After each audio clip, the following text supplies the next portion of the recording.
Dr. Benjamin Ritter is a leadership and career coach, leadership and development director, values geek, international speaker, podcaster, author, mentor, and passionate about guiding others in finding, creating, and sustaining a career they love.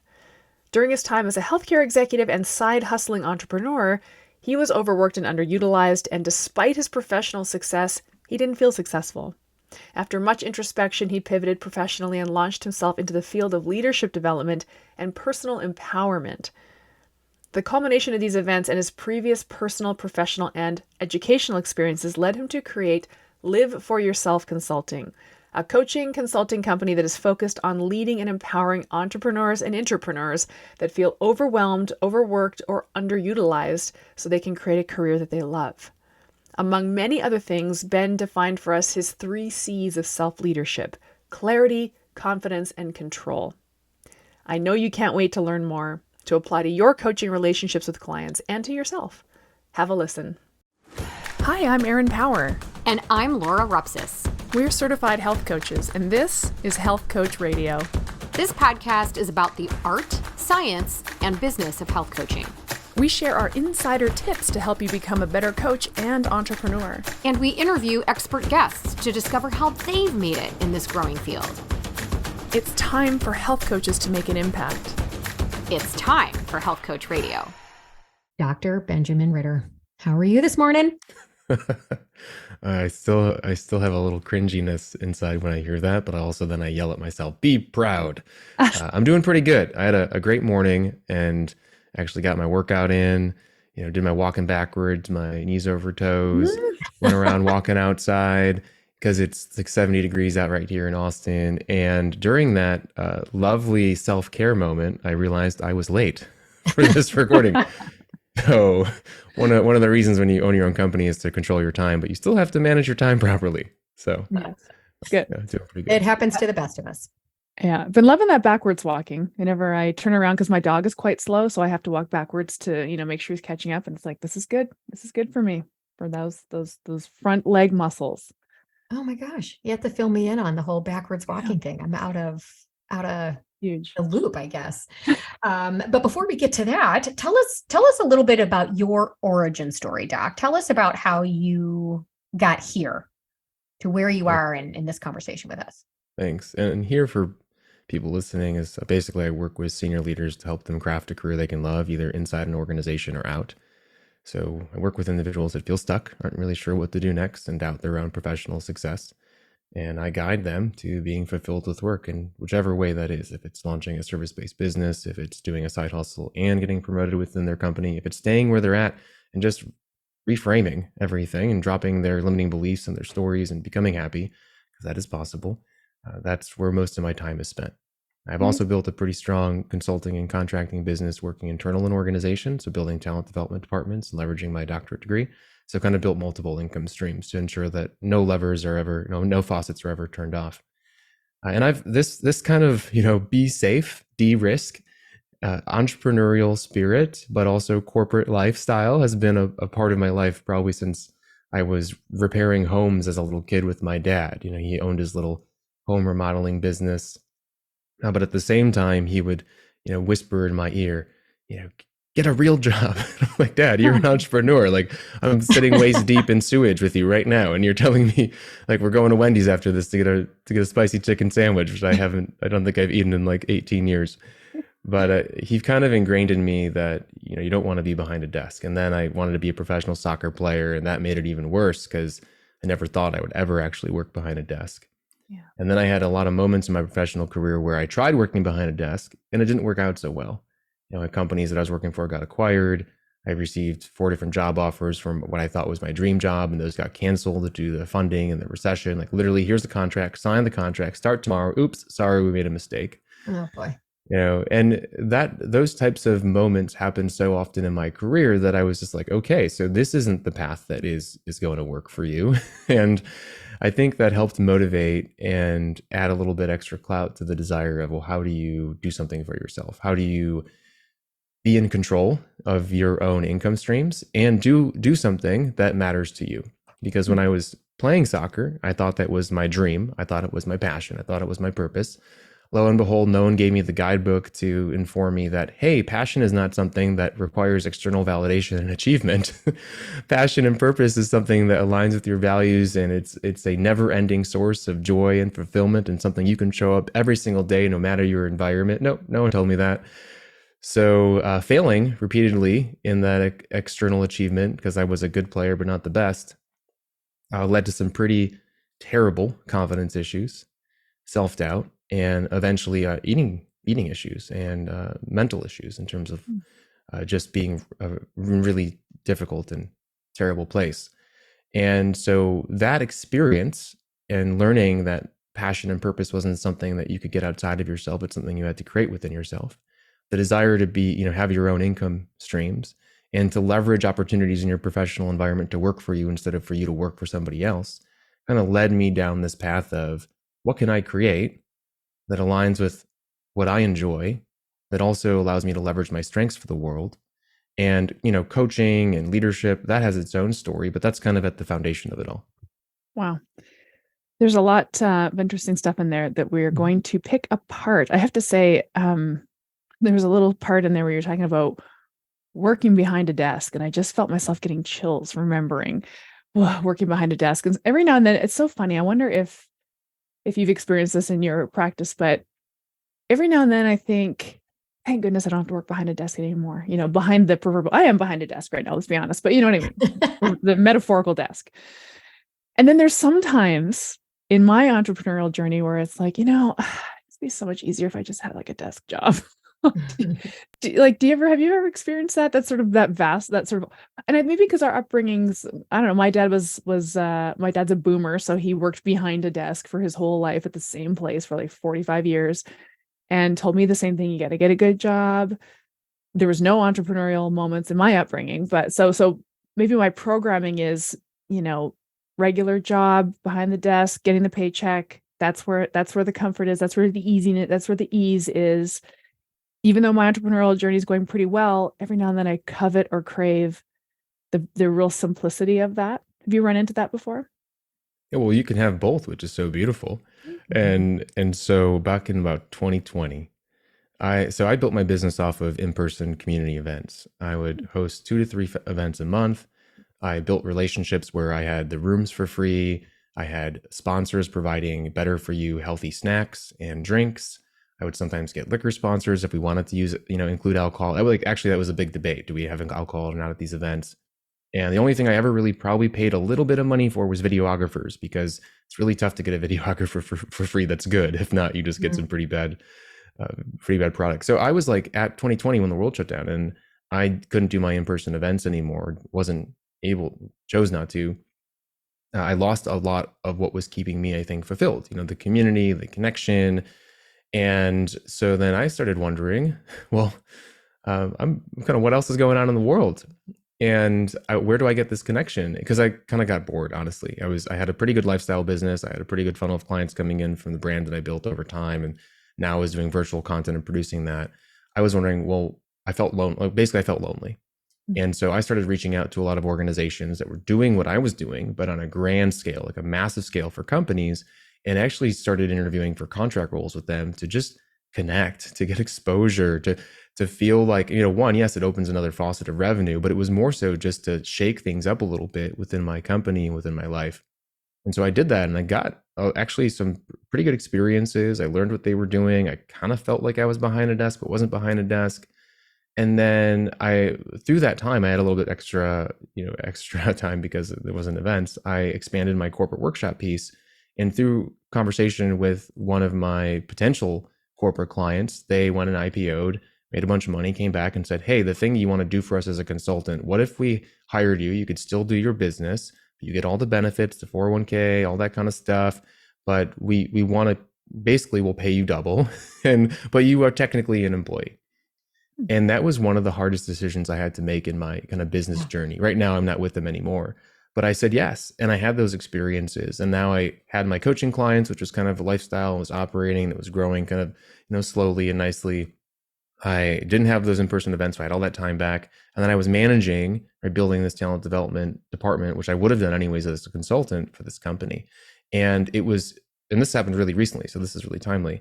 it was really interesting in an experience to feel the aversion from going in and being on site and facilitating and implementing leadership development programs and such, and at a cubicle, to the freedom that I felt, which what I was used to, and over the past 6 years or so of just working on my own and controlling my calendar and my schedule. But it's a really good challenge to your brain, because the aversions that you feel, the negativity that you feel, are actually beliefs that you've built up over time. So how much of that is real, and how much of that is based on your value and what you want to create in the world, and how much is it something that you've just been telling yourself over time? Yeah. Good point. I think for a lot of the people that go into health coaching, first of all, it's typically speaking, at least from the world that Aaron and I live in, the people that join our program and become health coaches, this is for the most part second careers for people.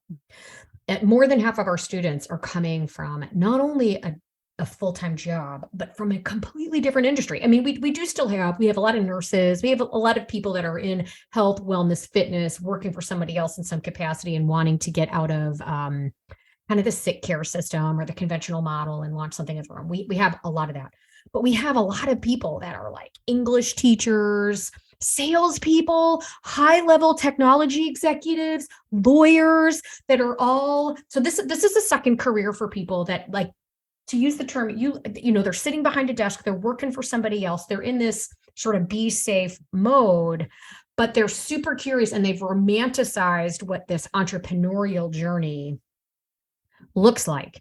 And they will come into our program or some other program, and they'll start down this path and realize how freaking hard it is. And many people give up. And Aaron and I say this all the time, way too soon, oftentimes within the first year. So I don't know. I guess I would love your thoughts and your sort of point of view of people that are sort of in this mode of, I'm tired of working for the man. I don't want to sit behind a desk. I want my time back. I want to build something I'm passionate about. They go into this like, all guns blazing, and I'm going to invest in this. And then they actually start doing the work and realize how hard it is. How do you help them keep going, remaining motivated in terms of like having the right mindset? Do you have some advice on kind of how people need to kind of view this path from the beginning? This is where, I mean, Aaron and I talk about great coaches have great coaches that kind of hold their feet accountable, but this is it's a chronic issue. It's not unique to our program. It's just health coaching, broadly speaking, the number of people that are certified that go down this path and never do anything with it because the first year is the hardest and they give up. That's a really, really good point. And just like it would take someone 10 to 20 years to earn an executive level role in an organization, think about getting into coaching as if you're starting at entry level. It's your first job. Maybe you're an intern if you just start your business. You got to put in that time. You got to learn. You got to try different projects. You got to see what works. You got to make mistakes. You have to get a coach or a mentor, someone to help guide you. You need to apply, right, to new jobs, which means try something different in your business, because what you were doing isn't going to get you to the next level if you're trying to get to the next level and you're not there yet. And so I think it's truly important to understand that if you're in it, you got to be in it. Yeah. And that's why I like to actually de-risk, someone that's maybe working a full-time job right now to keep that for a little bit while they learn the levers of at least creating some initial streams of income within their coaching practice. And so if there are things that are really draining them right now, things that they're trying to run away from, a lot of my work with clients is decreasing that stress from the things that they think they need to run away from. So where they are actually gives them energy so they can take that energy then and invest it into their business. And so if anyone is struggling right now in terms of, do I keep going? I go, yes, you should keep going, but you should also make it easier for you to keep going.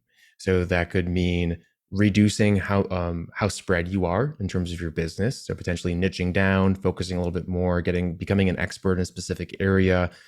If something's creating income for you, well, double down on what's creating income for you right now and forget about everything else. Because if you're in the initial stages of building your brand, that's just going to build greater opportunities for referrals. The best way to earn more money is to actually sell from current clientele. And so we think that we have to do so much because who we're looking at in terms of usually our role models from a coaching perspective are people that have teams, 10 to 20 to 30 to 50 to 100 people working for them.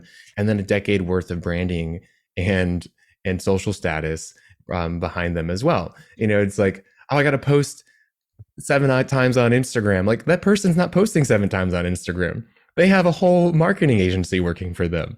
And so I guess I know I'm kind of all over the place a little bit right now, and I can get to some specific tactics, but a lot of it is slowing down, de-risking, figuring out what's stressing you out, cutting those things out, focusing on the things that do bring you joy, and also focusing on the things that are working right now in your business to build a little bit more of a safety net for yourself. Mm-hmm. Are you a health coach who wants more hands-on coaching training? Are you thinking about becoming board certified? Primal Health Coach Institute's Master Coach Certification Program checks both of those boxes. It's live, so you get to ask questions as you go, and we cap the number of students for each round so you get individualized attention and plenty of opportunity to practice your coaching skills with faculty and peers. Coaches become great with experience, and this course fast tracks that educational experience so you don't have to spend years learning directly from clients. You'll know exactly how to coach for optimal results in just 12 weeks. It also prepares you to sit for the National Board of Health and Wellness Coaches exam so you can become a board-certified health coach. We only offer this certification program twice a year, and it fills up fast.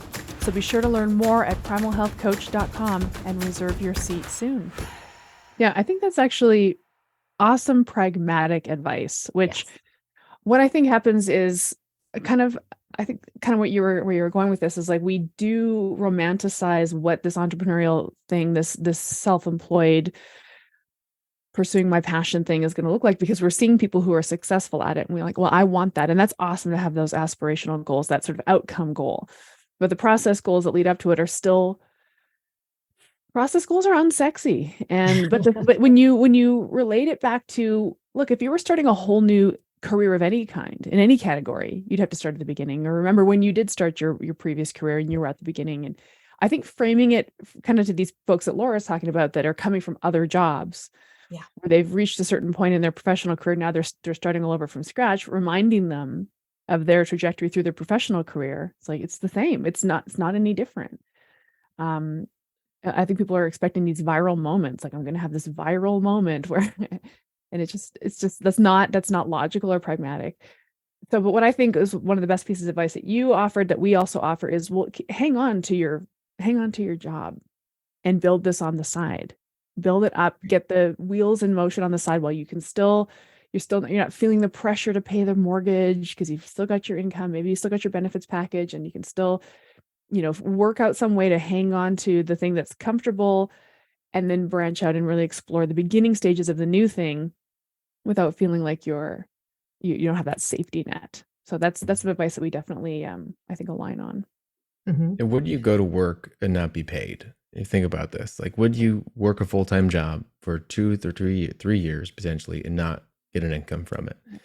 And when people start a coaching practice, it's kind of what they're agreeing to do. I'm going to work full-time, entry-level role, and I'm going to expect this overnight success and this influx of clients when a lot of these certification programs don't actually teach you how to sell or what works or what doesn't work or what your target client actually wants. And think about how, like, if I can just get one client right, if I can just get this one person towards their goals, get them happy, figure out what worked for them, what didn't work for them, if I enjoyed working with them, and then you go to the next client. Do I enjoy working with this client? What works for this client? And all of a sudden now you have, let's just say you have 4 people that you've worked with or 10 people that you've worked with. You have their entire network now as potential clients. And it's like, if you think about just saying, okay, I see the path ahead of me. And this is part of self-leadership. When I work with clients, we focus on the 3 C's of self-leadership, and it's clarity and confidence and control. But if you have a clear vision of what you're trying to create, which only comes from actually acting and doing, and there is a reflection part of it. But if you have that clear vision, you know the steps that are going to lead you forwards, then it doesn't matter how fast you go. It only matters that you're just going forwards.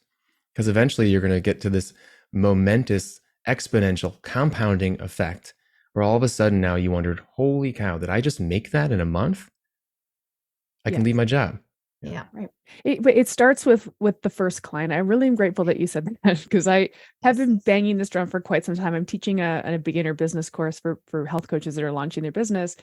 And what I'm up against, I'm not a business coach, proudly not a business coach, but I'm a health coach that's in business and has built a business that's pretty successful. What I'm up against is all the other business coaches that are saying, $10,000 months scale to six figures. And it's people, and that's what people are hearing. And they think, well, that's what I should be reaching for. But it's like, but it actually starts with your first client. You have to get that one guy, one person. Have you figured out how to get that one person? And then what I also like is that you get the one and then you get the two. And then before you know it, you have 10. By the time you're at that point, and that who knows how long that's going to take, like buckle in, could take a while. But now you have a point of view. Now you have a very clear solution that you've built, co-created with these perfect clients. And I feel like that's the leverage point. As soon as there's clarity about, oh, this is the health coach I am, then that's the opportunity. But we have to patiently get there. And I think patience is a skill to master. The other piece that you dropped that we need to drum on as well, and I loved how you framed why it's important. You talked about if you're feeling overwhelmed and this is harder than you realize, this is where getting very specific and niching down and focusing on the one thing you're successful at, it's actually easier. And so many people push back on this about how hard becoming an expert in one thing in particular is, or the concept of niching down is. And I just think there's this knee-jerk reaction to want to work with anything with a pulse that can fog a mirror, when in reality, that's actually harder. For many reasons, it's harder. And Erin and I have spoken to why we think that is. I would love you to kind of share like your pitch as to why actually niching down and getting more specific is actually easier. Well, so a lot of times when people try to buy from a coach, they're comparing you to other people. Yeah. And that's not always the case, but I'd say at least 60% of the time, maybe a little bit more than that. If you are niched to them specifically, then now they can't compare you to other people, because very few individuals are actually niched down to a point where your offer and who you serve is as specific as who they are. Not only does it make your marketing a little easier to do because you know where to market, it makes sales easier because you know who you're selling to. It makes how you work with that client easier because there's consistency between your clients. And as you work with someone like that, you learn that person even more. So then how you're serving them gets even more niched down and more specific. So then your client results are even greater. So then your referrals are going to happen even more. And then it also becomes easier for someone for them to refer other people to you because they know exactly who you serve. It's like when you walk into a room and you go, I'm a health coach. And people go, oh, so you're a life coach? No, I'm a health coach. Wait, so you cook for us? Will you cook for us? No. Like, wait, so you do an analysis of our nutritional habits? Like, wait, so will you work out with me? And then it's like, people don't also know how to talk about you, and you also don't know how to talk about yourself. So overall, when you niche down and you get specific, people know who you serve, can refer you, clients get better results, you save your time instead of just spending all of your either financial, instead of your money as well as your time into places where your current client doesn't live. So then sales get easier. Like, it ultimately is the reason why your business will grow. And especially in the beginning, when you are first starting out, when I say first starting out, I mean like your first year or two, maybe 3. You want to be specific, and it's okay if you supposedly leave money on the table. You weren't going to get them anyways if you were broad. Right. But it's good if you're specific, because it will bring your target client to you, who you like serving, who you want to serve. And then when you get really good at that, build a brand around that, the other people that you think you might want to serve actually will start getting attracted to you too. Yes. Because you're like the shining light. So it ultimately is just overall good for you. It's good financially. It's good for sales. It's good for your levels of stress. And so kind of banging against the wall, just what I think both of you are saying, it's really, it's important that you find your niche. And your niche, it's okay if you don't feel like you're choosing right, because any niche is right, especially if it resonates with you and brings you joy. You will start serving individuals, and when you start serving people, you'll build your business. Okay. So everybody just mash that back button on your podcast player and listen to that on loop. Everything's easier when you get clear and specific. Every part of this is easier. That's what we're starting with. That in my business course is like, what is your specialty? And it's like longevity. No. Nope. Go to so, and it's hard for people because they want to help everyone. But the advice I got from my business coach is, well, you're not going to. So what's your plan B? Like, help some specific people. Also, I will point out this, and just speaking from the future here, I'm coming to you from the future if you're a relatively new health coach. Everything you said was just making me so excited because it's like when you niche, you are now incomparable. You do one thing, and you're the known expert in that, and people are just coming to you because you do that one thing, and that's fun. It's actually really fun to feel like a competent expert in one thing. Like your three C's were confidence, clarity, confidence, and control. I think one of the ingredients of confidence and probably clarity too is competence. So I feel like I'm contributing. I feel like I know what I'm doing. I know what I'm doing. I know what I'm doing in this space. If somebody came to me with an autoimmune disease, I would feel incompetent because it's not my arena. And I probably could help them, but I wouldn't feel competent at it. And that's not the energy I want to have in my life. If I'm creating this for myself, I want it to feel good from soup to nuts. So I appreciate, we're grateful to you for the Yes. little niching pep talk. Very useful. Yeah, just Okay. to add to that confidence piece, by the way, yeah, confidence, a huge part of it is that skills piece. Yeah. So that's self-efficacy. It's, do I believe that I have the skills needed to do the thing, that I have clarity that I want to achieve? I can't tell you how many clients I work with. I go, great, this is the thing you want to create. What are you doing in your life right now to get there? What are you doing to learn the skills to make you someone that can walk in a room and feel confident to deliver this product? Yeah. And go, And guess what? Yeah. And guess what? What do you think? Guess what we need to do as health coaches? Guess what our job is to deliver our clients to self-efficacy. So, we have to walk our own talk. So if you're not doing those things for yourself and inspiring your clients to do that for themselves, you will then not have self-esteem, which is the other part of confidence. Right. And so they build each other and say, are you accountable right now for the things that you want to create in the world? Because a lot of the times coaches will be doing, and this goes back to the niching piece, doing so much because they're not actually sure what to do. And so the first thing you do is go learn some of the skills. If you're unsure how to sell, go learn how to sell. There's a lot of materials out there. If you're unsure where your clients live, go learn how to market to clients. Like all of these things exist within the ecosystem of our world, like one little type away on Google. And don't look at the, make 6 figures in 6 days or 6 hours or 6 minutes ads. It's fine. You skip through them. It's okay if you have to put your email in, but don't worry about those expectations right now. Just worry about learning and then take that learning and put it into action. Right. So that's my other soapbox. Yeah. And practicing too. Like we talk all the time that confidence comes by actually getting out and doing the thing, realizing, wow, that was hard, but I did it.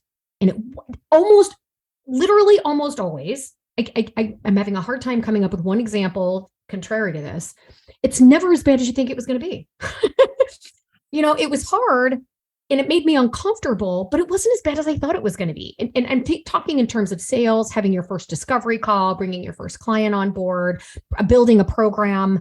The hardest part is starting, is finding the bravery or the courage, because it's not necessarily confidence, but the bravery of the courage to go ahead and do it anyway. Because knowledge, you can read about a lot of things, you can take a lot of courses, but you're going to get the most out of that education and having taken that course by applying it in some way. Now you've got this lived experience. Just say one of the greatest indicators, I don't know if people on this call need to hear it, but I'm going to say it anyways, of confidence is charging what you're worth. I think way too often coaches, they'll take action, they'll be giving advice, they'll be the friend that is the health coach for everybody. But you are doing yourself a disservice if you're not charging what you're worth. So usually that means tripling your prices right after you get off this call. Usually it means for all your free clients, telling them that you're going to start charging because of demand. And if they want your time, they're going to have to pay for a slot. I know it's scary, especially if you're just starting, but it will like supercharge you. Yeah. It will supercharge you. And by the way, my role at our school is as admissions director. So I will get a lot of people that are curious about health coaching. And this is the number one question I get asked in some form. How much do health coaches make? How much should I be charging? It's some sort of like roll up into, is this a viable career for me? And I get this question all the time. People asking me personally how much I charge. And I'm like, how much I charge really is not relevant. I mean, I guess it's a starting place for you. But at the end of the day, you've got to figure out what you need to charge. I would love, I know how kind of we teach it at our school in terms of how to think through, but I would love your your sort of 2 cents there on how a coach should think through what they charge. Yeah, how much do you want to make? Work backwards. There you go. Oh my You gosh, know? right now we talk about this all the Yeah. time. Know your number. How much do you want to make? Then work backwards. Love it. Okay. Well, I'm going to throw a caveat. Now, I'm coming at this from the person with the scarcity money mindset. Fully acknowledge that's my money mindset. Thanks, parents. Thanks, parentals. So love that. Also, sometimes I get personally caught up. Maybe other coaches feel this way too. I never got caught up in the, ooh, I'm new, I should charge, the newbie rate. I never did that because I was always pretty confident that I had a good solution for people. But where I get caught up is like, as a consumer myself, I wouldn't pay for this. That's the story I told myself for a long time. But then I actually looked back at my own patterns, and I'll pay a lot of money for a lot of stupid things. And I will pay a lot of money for a lot of smart things too. I just invested a lot of money in my own coach and did not bat an eyelash. Sometimes that's where my pricing got stuck. Was I want this to feel like the right price for my client. But can I tell you another anecdote? When this calendar year flipped over and I started getting client discovery calls in and people were asking, we got to the point of the conversation where we talk about the investment. The very first person I spoke to in January who wanted to work together, I more than doubled my price. I said, well, the investment for this program is, and I, out of the complete thin air, blurted out a more than double number. And they were like, great, where do I sign up? So that's the price of it now. After 8 years of keeping it at that, what I thought was the comfortable price, it's now more than double. But how many times have I heard somebody say you got to double your prices? And it's like, no, that's impossible. Nobody would pay for that. I don't know if that's the point of view that anybody listening can relate to. Like, it's not that I'm an imposter. I don't feel like I'm an imposter. I just feel like the value for my client, I need it to be accessible to them. What's your thoughts on that? I know what my thoughts are now that I've increased my prices and invested in myself. I now have a different point of view, but what's your pep talk there? So much gold in that. Congrats Right? on speaking out a new price and selling it and then resetting your price based on that. I love it. I say first off, if you're unsure how much you should charge and you're looking for information to give yourself permission to charge it, I mean, you can go find permission. I have an awesome community of coaches that charges an unbelievable amount of money for what they do to people that I never thought would pay it. Right. And so you can always find an example of someone putting money in places where you didn't think it was possible. Mm-hmm. So you can just surround yourself with them. Now, when it comes to, well, I'm not experienced or I don't have the brand, there is something to be said about status in terms of payment. It makes it a lot easier for someone to do to pay a high ticket price for working with someone that has high ticket status. And it makes it probably so that person can just click a button and buy instead of having to actually have a couple touches or maybe a longer sales cycle. But if you've ever signed up on a website for someone who you think is a huge icon in the health coaching space or the coaching space, you'll get sales calls and you'll get a nonstop cascade of email marketing promotion. They're selling, but they're not selling all the time. So it's actually, they still have a pretty big process in place. So when you look at your own sales cycle, ask yourself, what is it that would be valuable to this individual? So what you talked about, I'm not giving enough value for what I am offering. Back up into the value. So create something that you feel is valuable enough and back up your price into that. And then so that you can walk up to the call and feel confident in what you're offering and the price that you're saying. Now, the other piece, so I guess what I was trying to say there is no one but I didn't get to it. No one knows how long you've been in business. Right. Exactly. And so if you have a limiting belief that you can't charge that much because you're not that person, it doesn't make any sense, because people usually don't do a whole ton of research too prior to actually purchasing from someone. They have, maybe 3 calls and then they buy from someone they feel most connected to. And sometimes they'll buy the highest priced one because they think that highest priced one is actually hiding something and has a secret that they don't know about. So sorry, I backed into that. With the other piece around, I wouldn't buy it. Well, then great, you're probably not your target customer. And so you need to go have more sales calls to figure out, well, who is your target customer that would pay for this? Or, what, Aaron, what would have convinced you to pay that price? And so then maybe you also have to learn what really pulls on the pain threads and the value threads for yourself even, and then alter your pitch and your marketing and such to ensure that that price would be something that they would pay for.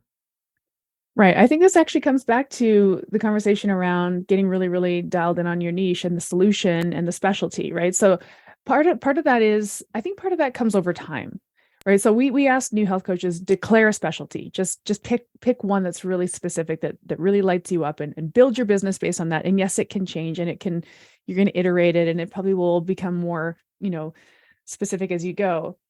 And I think once you fully establish, like, I am an expert in this one tiny thing, then it's almost like the permission. I hate using that word. I hate using the word Right. permission, but it's almost like the permission to go to that higher ticket place becomes apparent. It's like I have to charge more because this is such a unique, specific, bespoke solution for a certain person who's dying for me to offer it to them. But that, again, that's confidence. That's confidence that comes over time with clarity and competence and self-esteem and all the things that we're practicing. Um, I don't know. I feel like there is a time component to this. I think that maybe, what do you think? Like, from the perspective of imposter syndrome, is there a normal amount of imposter syndrome a new person should feel? And how do we sit in that, and for how long? Like, what are the parameters around imposter syndrome? Do you have any thoughts? No matter where someone is in their career, they doubt themselves. Hmm. Like, your inner critic never goes away. Just, you can make it a little bit more quiet. You can take away its microphone. You can learn strategies to ensure that your inner champion goes to the gym more than your inner critic, so that it's a little bit stronger. It can lift more. It has, greater vocal cords. But we will always doubt ourselves. It's just if we allow our doubt to dictate our actions. Mhm. So one of the things that we need to do is learn how to act within discomfort. Yeah. And because acting within that discomfort is going to lead to the results that we are looking to achieve. It won't get rid of the inner critic, but it will at least create the results that we want. So if you are doubting yourself, though, when it comes to confidence, we talked about the two kind of aspects of confidence: self-efficacy and self-esteem. One, go learn the things. Go Learn them. go actually make sure that you are the subject matter expert in your space and for your niche, because that's going to help with confidence. Now, there are a lot of very knowledgeable people out there that are reading books constantly and listening to podcasts and attending virtual workshops that still doubt themselves. So it's not the ultimate key, but it's at least a component of it. Now, when we get into self-esteem, then we just really have to start exploring our negative self-beliefs, and we need to really confront them, because a lot of times when we doubt ourselves, we sit in the doubt itself without trying to understand it, become aware of where it came from, and then trying to reframe it with evidence to make sure that it is more positive. Because the people think that, oh, this sounds so silly, I can't do that. But we have negative beliefs because we've had experiences over time that have proven those beliefs. And then have repeated those beliefs to ourselves probably thousands of times a day without even being aware of it. So our brain has these lovely channels in them that it's really easy to go down and say, you're not good enough.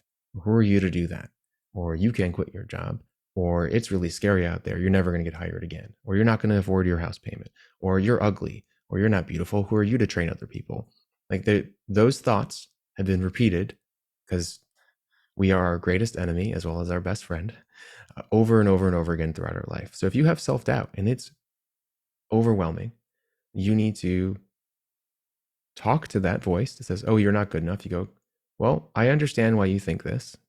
You think this because, I have hid away from taking action at times in my life and not taken risks because I had other commitments, things that were more important to me at the time.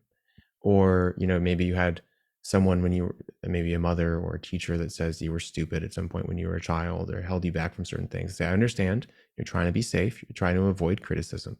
I get it. I appreciate that this is part of me and that you're here.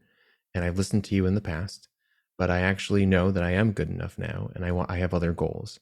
And so thank you for that. But I am good enough, and this is why I'm good enough. And then you give real reasons why you're good enough. And you have this conversation with yourself over and over and over again. You write it down, you paste it on your wall, you put it in alarms on your phone, You say it out loud. You're on, maybe you're on a run and you're screaming it, screaming it out. Like, you listen to podcasts that are about confidence, because what we have to do, and I know it sounds so simple, but we have to create new programs in our brain that support us, that strengthen our inner champion. And it really isn't that much work. It's just intentional, right? This is part of the control piece. This is part of the confidence piece. Are you showing up and leading yourself towards the person that you want to be in life? And so, yeah, it's just reframing. And if anyone is interested in this, I would totally check out the book Reframing by Richard Bandler.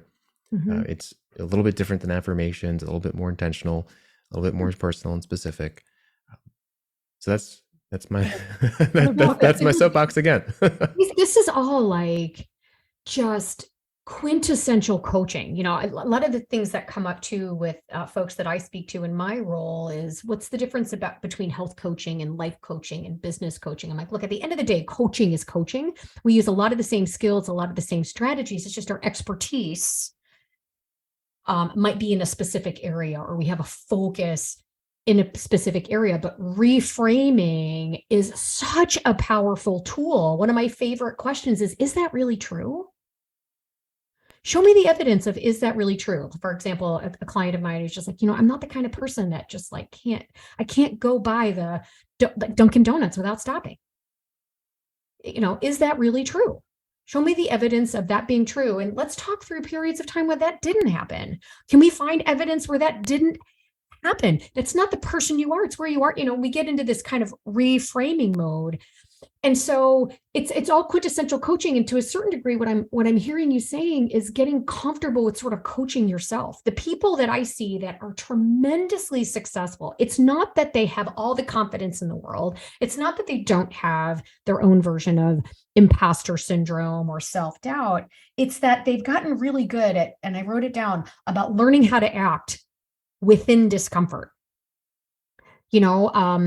An old friend of mine back in my sales days, when we really got into kind of like these higher level kind of sales conferences, it's that mindset of, it's okay if you're afraid, do it anyway. It's okay if you're uncomfortable, do it anyway. I promise you it's not going to be as bad as you thought.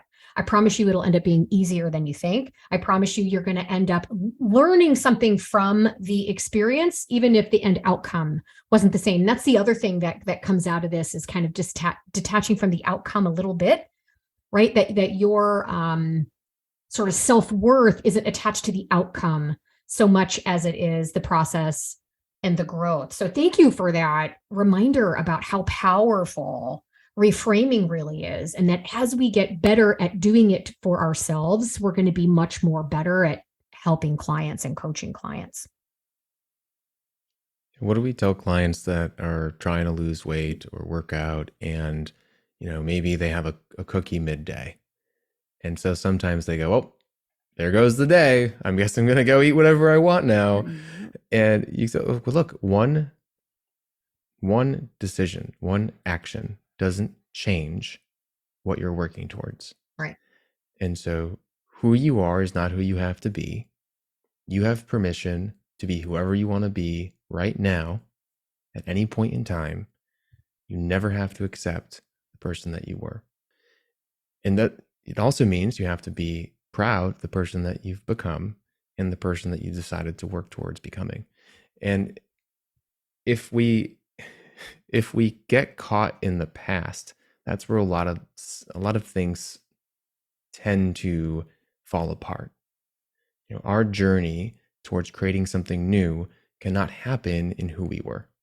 Mm-hmm. So we have to constantly be saying, I can be whoever I want to be. The things that I'm doing now I have permission to do, because the past doesn't have a hold on who I am now. And every second that passes is another chance to reinvent myself and do something different.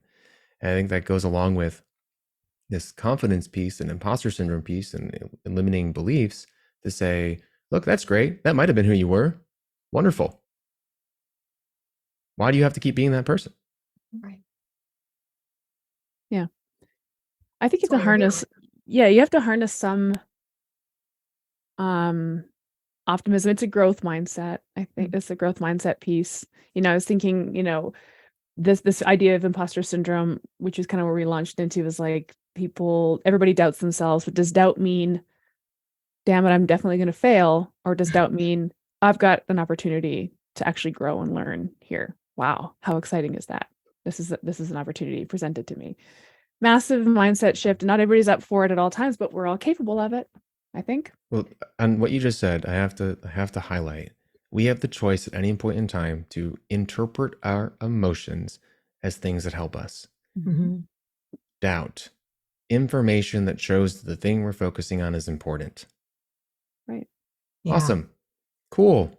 That's good information. I'm going to use that information to make sure that I'm really focused on the thing that I'm doing. Nervousness. Okay. Excitement. Mm-hmm. The thing that I'm doing right now is actually a strong source of energy and something that is going to lead to my growth potentially. Like a lot of you see there's a theme here, but we have the opportunity. And this is where a lot of people get stuck. And this is a great, again, coaching yourself. We feel something and define it negatively instead of feeling something and defining it positively to create something new in our life. Yep. And it's a game changer. Yeah. It is. Well, you've given us a lot to think about. We do have to let you go. And I just know a lot of health coaches listening have taken a lot away from what you've shared, and just the energy with which you bring this knowledge forward is compelling. So they're probably going to want to track you down and hear some more from you. So where can they do that? You can always find me posting and active on LinkedIn. So Dr. Benjamin Ritter on LinkedIn. Feel free to connect with me. I'd love for you to share one positive aspect of yourself, one positive belief when you connect with me. Just say something great about yourself, and then I'll know that you heard me here because it's specific to this podcast. You can also go to liveforyourselfconsulting.com if you're interested in some career advice or know people that are stuck in their career and interested in growing as leaders. That's where I have I have 5 secrets to creating a career that you love. That's a lovely little freebie that I have, as well as the podcast that I host and a lot of other media that I'm a part of. Wonderful. Great Awesome. stuff. Thank you so much. Thank you so much for reminding us that emotions can be positive things and that you are capable and worth it. And thank you. Again, this was so great. I wish we had more time. This was awesome. Thank you so much. Thanks for having me. This podcast was brought to you by Primal Health Coach Institute. To learn more about how to become a successful health coach, get in touch with us by visiting primalhealthcoach.com/call.